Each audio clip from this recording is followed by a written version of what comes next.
All right, well today I'm out here, it's the third week of June, out here with my buddy Garrett. We're doing some trail camera work here in Wisconsin on some big public land. In today's video, I'm gonna talk about 5 summer tips for deer hunters. There's a lot of things you can be doing in the summer to help you deer hunting, kind of help your chances come fall, just things that need to get done. And so in today's video, we're gonna touch on 5 things that you can be doing. Holy fuck, and I'm gonna go down.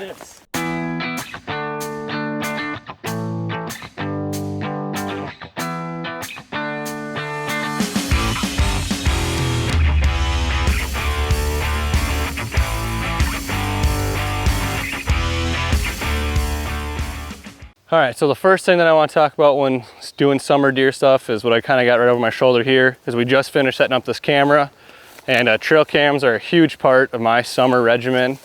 I run a lot of trail cameras all over the place, and trail cameras can help you in so many ways. One thing I want to touch on is not to rely on those trail cameras and not to get too caught up in what goes on during the summer, because bucks are going to shift their home ranges from summer to fall.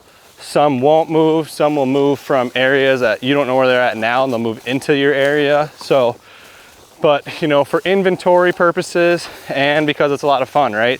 Getting pictures of velvet bucks, I mean, you can still learn a lot from them, especially once you hunt areas year after year. You can get pictures of bucks in an area, and maybe you'll notice that, he might move a quarter mile down a ridge to a different spot. For the fall, but if you get pictures of him in the summer, then he's back and you can start making plans accordingly. So definitely recommend running trail cameras in the summer. Something I love to do, and something that can definitely help you. So with that, let's move on to tip number 2.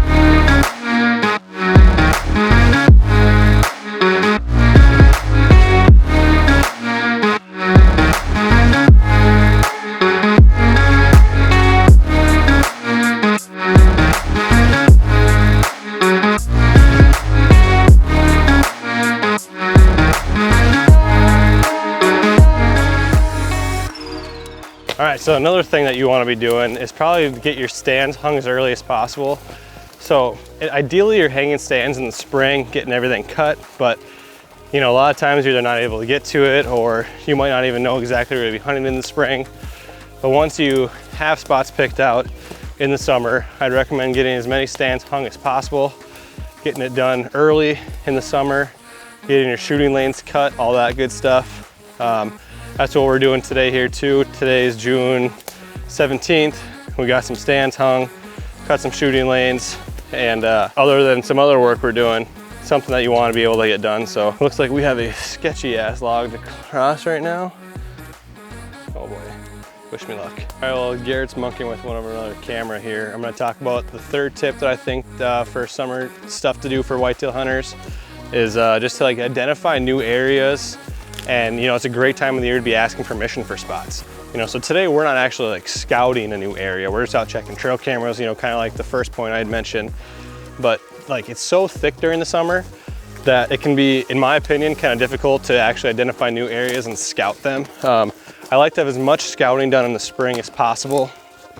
But that said, this is a great time of the year to be doing a ton of map scouting. I spent a ton of time on Onyx and just pouring through areas, maybe doing drive-bys. If they look halfway decent, if it's public, well then maybe toss up a camera or something. But if it's private, this is a really good time of the year to be asking permission on spots. Me and Garrett actually have a list of spots that we've got to go ask permission that we're gonna be doing here in the next month. So definitely something to be thinking about. And yeah, so we're gonna finish checking cameras here, and then that'll lead us here to tip number 4.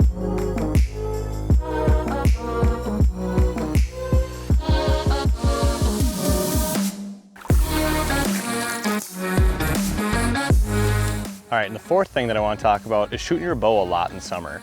Now, it should just be pretty obvious, but shooting your bow is super important, and it's something you should be doing really all throughout the year.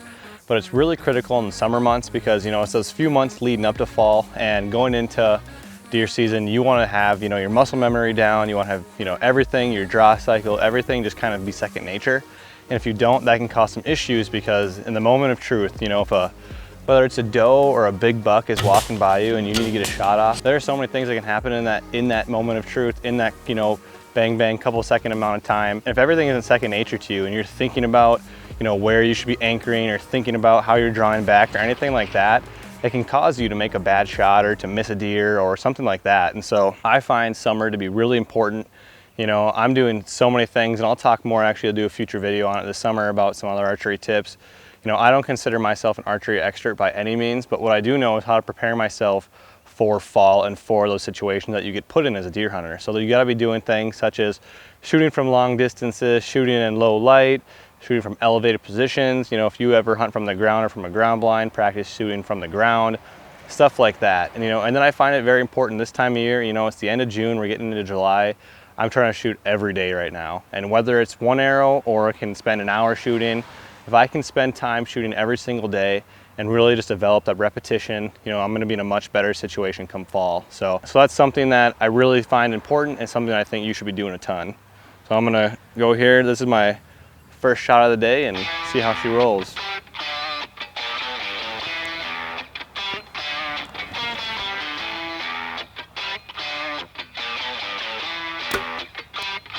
I'll take it.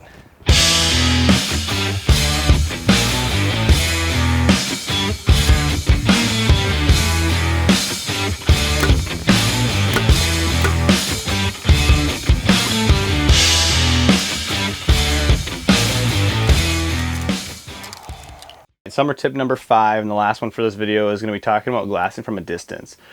Now, if you missed the last video, I actually did a whole review on the Vortex Viper spotting scope and went over some other things talking just about glassing in that video.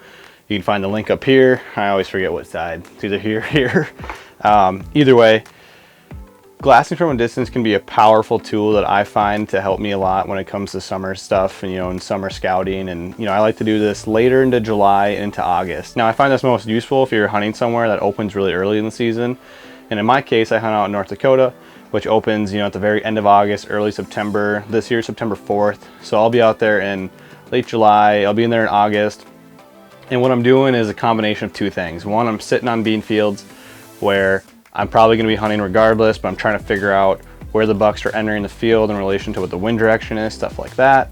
And so I'm going to be posted up in one spot, watching an area of a field, and hopefully finding, you know, information that'll help me. The other way I like to glass from a distance is just burning back roads, looking for spots, you know, essentially just looking for deer. And if I see deer out in a field, try to get eyes on what they are, throw up the spotter, throw up binos, try to figure out what's in the area. And that's kind of like a twofold thing, because A, I can figure out what's in the area. I might be hunting close by, and it can kind of let me know that, hey, this buck is, you know, somewhat nearby. Or if you can find bucks in an area and you think you can get permission to hunt it, or if it's public land, you know, it can be a way of trying to get permission on spots or just trying to find new hunting grounds. So if I find a bunch of bucks in an area or a ton of deer in a field, and I'm like, hey, this would be kind of a cool spot to hunt, I'll do that, then try to get permission. And if I don't get permission, then you kind of just keep going. And if you do, there you go, you just got a new spot.